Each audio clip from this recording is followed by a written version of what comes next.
Hello everyone! It's another day again as a working pregnant mom in Canada. Samahan niyo ulit ako at ipamper natin ang ating mga clients. And again, dahil nga it's another day, it's another blessing.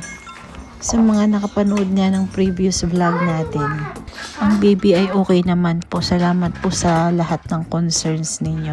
God is good po talaga. Ang bilis nga ng panahon at malapit na nga akong mga anak. Alam niyo guys, medyo lumalamig na nga dito sa amin sa Canada. Dahil fall is coming soon na nga po. Dumating na nga ang ating client for today and she will be doing a facial. This treatment is a HIFU for skin tightening. And syempre hindi nga mawawala yung paborito nilang underarm whitening and laser hair removal. And so ang second client natin is a laser hair removal. One of the best seller nga tong treatment na to sa lahat. It's really worth it. Kaya sana maitry din ninyo. And ang third client nga natin is underarm whitening.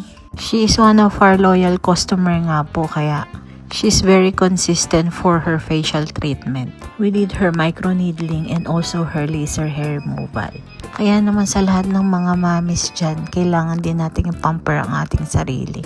And this is all for today's vlog. Thank you for watching. Bye!